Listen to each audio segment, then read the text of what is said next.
Ada lagi orang-orang yang malah bangga dengan kesalahannya di masa lalu. Bukannya malu, tapi bangga sama dosa di masa lalu. Contoh, wah, papa tuh dulu pacarnya banyak. Papa dulu istrinya banyak. Ada pria-pria tuh yang bangga karena mereka pernah menabur benih di mana-mana. Ngeri. Seolah-olah dia bangga dengan kegantengannya, dengan kehebatannya memikat banyak perempuan dan membuat mereka bertekuk lutut gitu kan, menyerahkan hidup mereka kepada dia.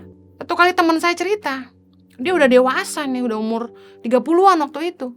Dia kaget, tiba-tiba ada anak muda yang mendatangi dia dan berkata, Koko tuh koko saya anaknya papa ini. Kaget dia. Gak cuma satu, dia ketemu beberapa. Luar biasa. Papanya nabur benih di mana-mana. Yang malu anak-anaknya, yang kasihan anak-anaknya. Ada orang-orang tuh yang bangga sama dosa kesalahan di masa lalu. Wah, dulu saya itu kaya, main judi di mana-mana, semua kasino di seluruh dunia ini saya udah pernah main, katanya gitu.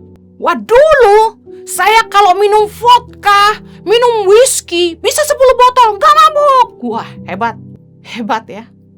Bangga gitu sama dosa di masa lalu. Bukannya menyesal hidup sia-sia, bukannya malu, tapi bangga cerita lagi ke anak-anaknya. Teladan apa yang kita mau tinggalin dari cerita-cerita kayak begini? Wah, saya itu bisa kaya kayak gini. Tahu Henny? Satu kali saya dengar orang cerita ke saya. Saya nipu dulu. Aspal itu saya tinggal tipisin aja berapa senti. Duitnya berapa tuh, dia bilang.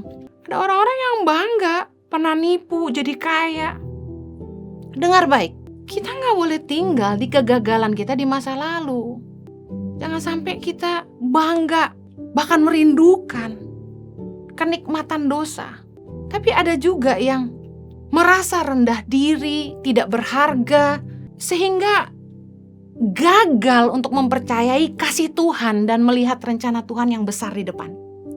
Ada orang-orang yang karena kesalahannya di masa lalu, mereka jadi rendah diri, merasa dirinya gak berharga lagi.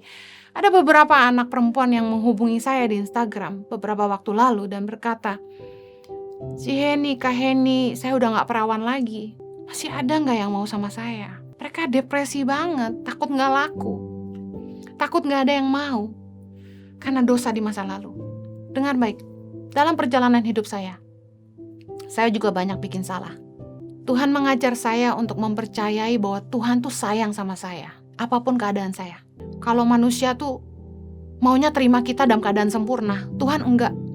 Tuhan itu pungut saya dari sampah, dari anak yang gak berharga bagi orang tuanya. Dan Tuhan kasih saya rencana yang besar bagi saya.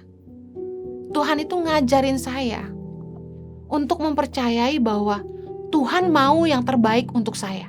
Percaya dan yakini bahwa seburuk apapun masa lalumu, Tuhan terima kamu apa adanya. Dan Tuhan itu pengen kamu menerima kasih-Nya. Percayalah bahwa Tuhan sayang sama kamu dan Tuhan punya rencana yang besar buat masa depanmu. Kamu gak kurang berharga buat Dia hanya karena kamu pernah hidup dalam dosa. Dengar baik, justru karena kamu berharga, Yesus mati buat kamu.